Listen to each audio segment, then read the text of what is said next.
Oi, Rafael. Vamos lá.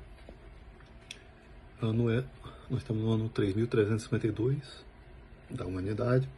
É o ano que se completam 70 anos de exílio babilônico, profetizado pelo profeta Jeremias. Nesse instante, né, Deus dá a revelação para o profeta Daniel de qual é a punição de longo prazo de Israel. Daniel tem uma síncope, quase desmaia, mas está dada a informação. Aí ele tem a informação de que, né, tem 70 semanas de anos, Shavuim, até, sendo que depois da 69ª semana, o Messias se revelará e depois será cortado. Só que essas 70 semanas de anos, essas especificamente, tem uma contagem específica apontada, que elas serão contadas a partir do momento onde for sair o decreto de reconstrução da cidade de Jerusalém. Tá? Então, essas 70 Shabuim, que são as semanas, né, de anos, são os 483 anos, que vai ser 69, elas então começam no ano, eu vou dizer exatamente quantos anos, elas começam exatamente 82 anos após o encerramento do período babilônico. Ou seja, tem 82 anos entre o encerramento do período babilônico e o decreto de reconstrução de Jerusalém pelo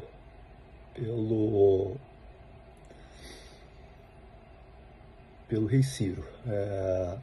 Lembrando aí como é que foi a história, ou seja, como é que aconteceu. Ou seja, isso está no livro de Daniel também, como acabou o governo o governo da Babilônia, né? Porque os judeus estão na Babilônia, durante um período eles estão na Babilônia, mas a Babilônia é governada pelos persas, tá? Porque os persas vieram e tomaram a Babilônia. O livro de Daniel nos conta isso, certo? Então, isso acontece em um determinado momento que os persas vêm, tomam a Babilônia, conforme o profeta Daniel antecipou para Nabucodonosor. Nabucodonosor ficou louco durante um tempo, mas a questão, o filho dele apronta e no mesmo dia vêm os persas e tomam a Babilônia. Então agora, o encerramento dos 70 anos na Babilônia, os judeus estão numa Babilônia que não é mais comandada pelos babilônios, ela é comandada pelos persas, né? E aí, o fim do cativeiro se dá com a permissão de que eles voltem para Jerusalém, certo? Então, o fim do cativeiro babilônico, a permissão dos judeus, ok, vocês são livres, né? O rei persa dá liberdade a eles. Como é que o rei persa se sintoniza com os judeus para dar a eles a liberdade, inclusive ajudá-los na reconstrução do templo primeiro e depois da cidade de Jerusalém? A história da rainha Esther, né? O livro de Esther, a beleza do livro de Esther, eu adoro, é um dos livros que eu realmente me encanto com o livro de Esther. É a história de como Deus fez com que o rei persa se chegasse para o povo de Israel, certo? Através da rainha Esther, ou seja, da paixão que ele teve pela rainha Esther, o caso do Haman, que tentou matar os judeus, né, exterminar a raça dos judeus, e o esquema dele foi descoberto, e aí eles são resgatados. Então aquela história da rainha Esther, ela é uma história crucial para entender o encerramento do período de cativeiro na Babilônia, né? É a partir dali que os reis Ciro, né, se solidariza com os judeus e os liberta, né? Dá a liberdade de eles voltarem a Jerusalém. Então eles estão. Tem judeu na Babilônia, mas eles, a partir de então, a rainha é uma judia, a rainha dos persas é uma judia, e eles têm liberdade de voltar para Jerusalém se quiserem, podem ficar na Babilônia se fizerem, tem judeu na Babilônia até hoje. A verdade é essa. Né?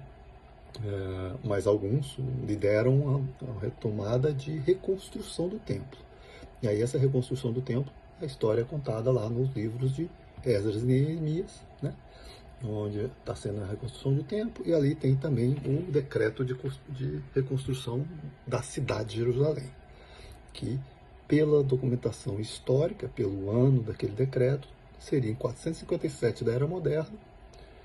Pela minha contagem do ano mundi da Bíblia, aquele ano 457, 458, é o ano 3422 da humanidade. Tá?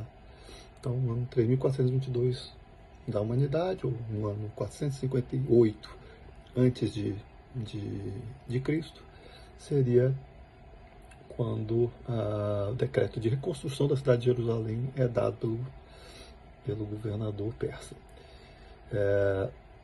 Então nós estamos ali em 458. O que vai acontecer 128 anos depois disso? Ou seja, né, você tem o período de reconstrução do templo, aí tem profetas, né, você vai ter uns profetas importantes nesse período, profetizando, né, fazendo profecias do milênio, e 128 anos depois disso, a história vai mostrar que os persas foram dominados por Alexandre o Grande.